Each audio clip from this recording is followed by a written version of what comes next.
Hello everybody, my name is Sai and this presentation is done for the subject Social and Cultural Perspectives on Public Health. The book I reviewed for this presentation is Sex, Lies and Pharmaceuticals, How Drug Companies Plan to Profit from Female Sexual Dysfunction, which was published in 2010 and written by Ray Moynihan and co-authored by Barbara Mentis. The book opens with these questions. During the last year, has there been a period of several months when you lacked interest in having sex, or felt anxious about your sexual performance, or experienced pain, or you didn't find sex pleasurable? If you are a woman and answered yes to one of these questions, you could be classified as suffering from a brand new medical condition called as female sexual dysfunction. Investigative journalist, award-winning Australian researcher, and author of the book Sex, Lies and Pharmaceuticals, Ray Moynihan says that if ups and downs of daily life are recategorized as symptoms of newly emerging medical diseases, then soon all of us will be sick. For more than a decade, author has been writing about the tangled relationship between doctors and drug companies and its unhealthy impact on people and public health systems.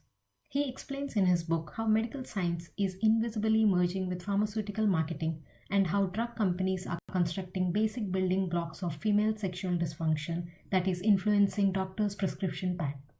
As there is fierce competition and limited resources, scientists and researchers all over the world are depending on drug companies to process their research.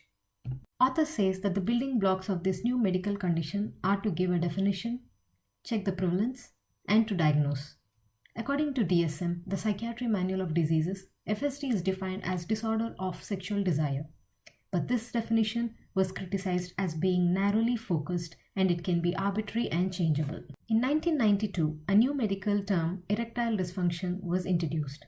6 years later, in 1998, Viagra came to market. During this 6-year period, many surveys were conducted which gave positive results about Viagra, and almost all the surveys were funded by Pfizer, one of the world's leading drug company. Author says that when Viagra hit the market, it was advertised by Pfizer in every way possible. Viagra was a major hit and its sales were roaring. Around this period of time, drug companies and some sex research communities had an urgency to define a sister condition for erectile dysfunction.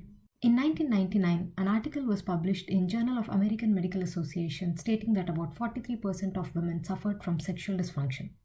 Many researchers and psychologists argued that the results of the study were exaggerated and the problem is much milder and mainly due to day-to-day stress. The study design and surveys were also criticized because the survey questions did not focus on severity of the condition and rather they focused on women having a sexual difficulty were all put in the box of FSD. In spite of these controversies, this article was cited in about 1,000 other articles. This article also recommends for appropriate therapy like counseling and drugs for women, especially using Viagra. Not to forget, this survey was also funded by Pfizer. Author also says that these drug companies are not passively involved in the research but are actively influencing the results. In the year 2000, the author of the criticized article, Edward Lawman, agreed that these figures were not acceptable as the study design did not correlate with the clinically approved level of sexual dysfunction, and stated that the actual sexual dysfunction in men and women was only 3%. Another study by Bancroft in 2003 stated that about 24% of women were distressed about sexual difficulties. The article also states that naturally occurring age-related sexual changes and women's reaction to daily life circumstances like stress, tiredness, or relationship issues should not be reframed as medical condition. Author of this article says that only severe cases may require medical support. The study was funded by a pharmaceutical company, Eli Lilly. A British survey identifies what proportion of women would be eligible to be diagnosed as suffering from FSD. Results showed that only 6%, a tiny percentage of women, identified themselves as having a sexual problem and were distressed about it. Another article was published around that time in Australian Medical Journal, saying that about 50% women may have low desire. A survey was conducted in Australia involving 20,000 people, both men and women. Results show that majority were happy with their physical relationships.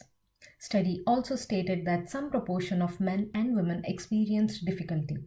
However, Australian researchers did not unnecessarily exaggerate the nature of the problem. This study was publicly funded without any involvement of any drug company. The diagnosis of FSD and effectiveness of the drugs were identified by questionnaires.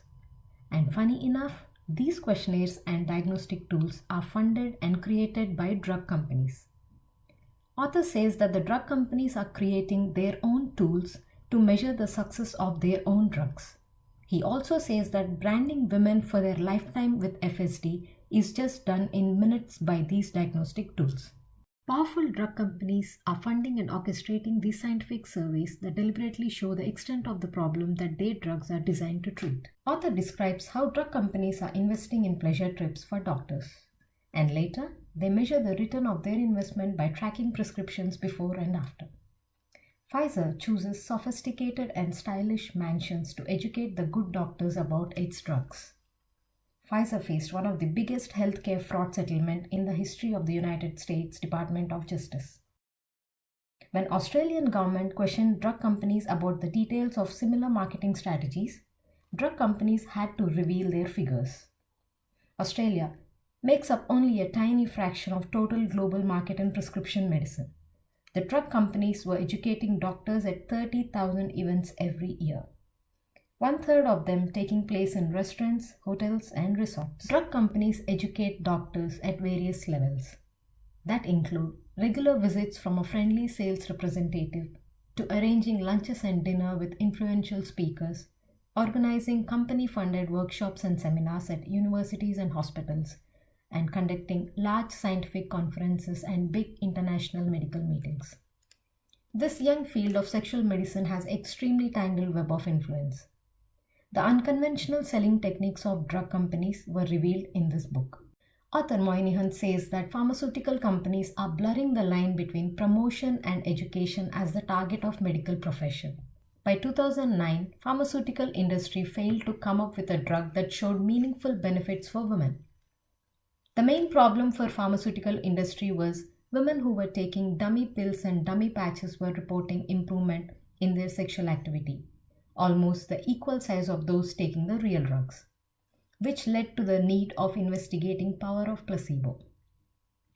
When sex drugs for women like Viagra and testosterone patch were abandoned, an old drug called flibanserin, which failed as a potential antidepressant, was then brought back to life as a sex drug for women, which targets brain's chemistry.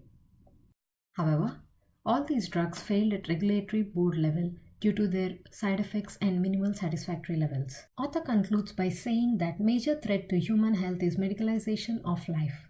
Drugs are not working as expected.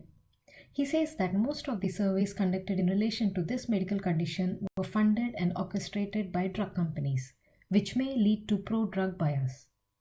He says that media claims about prevalence of the disease is not reliable because evidence is constructed to maximize market sales. Some studies, which were not funded by drug companies, showed very different results.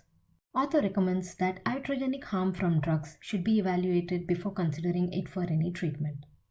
He says that increased funding from government for research will reduce this problem. He also says that study design and diagnostic tools should be regulated. He ends this book by saying that a major cleanup is required in this field. When might a dysfunction better be called as a difficulty? And when was a difficulty better be seen as normal life? These two questions from author will want you to dig into this topic and will make you go beyond this book. After reading this book, there is one question that needs an answer. Do we really need a pink pill or a piece of chocolate enough? More research on this is definitely necessary. Maybe Lind will fund it. Thank you.